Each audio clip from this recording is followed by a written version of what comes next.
Hello everyone, இன்னைக்கு கடலை பருப்பு மசால் அதாவது டால் சப்ஜி எப்படி செய்யலாம்னு பார்க்கலாம்.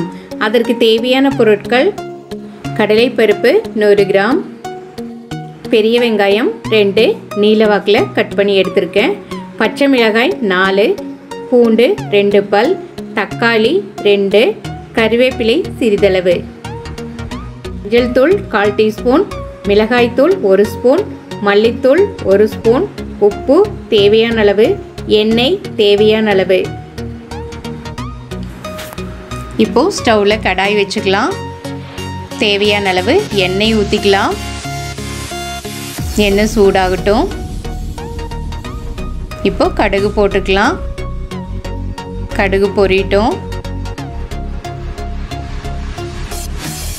இப்போ கட் பண்ணி வச்சிருக்கிற வெங்காயத்தையும் சேர்த்துக்கலாம்.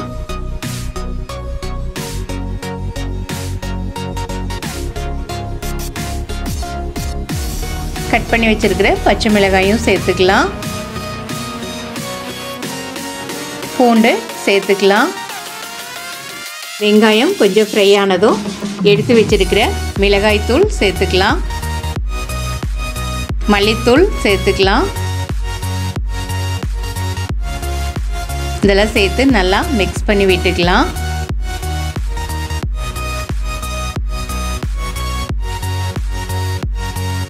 இப்போ தக்காளியும் சேர்த்துக்கலாம்.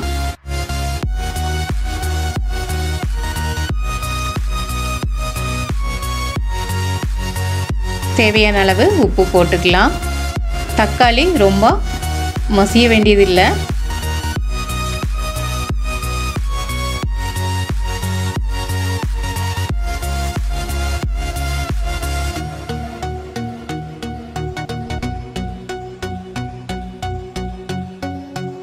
தக்காளி இந்த மாதிரி இருந்தா போதும்.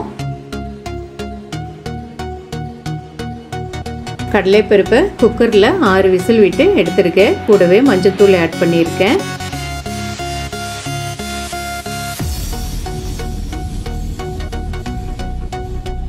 இப்போ கடலை பருப்பு வேக வச்ச தண்ணியவே நம்ம இது கூட சேர்த்துக்கலாம். தேவையான அளவு சேர்த்துக்கலாம்.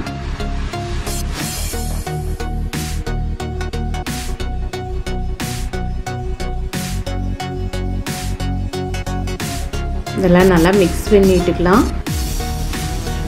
இப்போ மூடி போட்டு ஒரு 5 மினிட்ஸ் வச்சிடலாம், வேகட்டும்.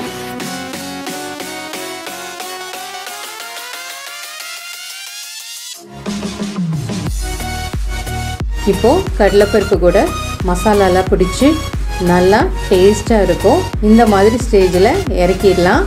இந்த கடலைப்பருப்பு மசாலா சப்பாத்தி, பூரி, தோசைக்கு ரொம்பவுமே நல்லாயிருக்கும்.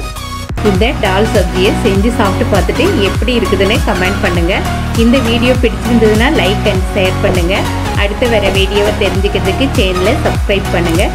கூடவே பெல் பட்டனை ப்ரெஸ் பண்ணுங்கள். தேங்க்யூ.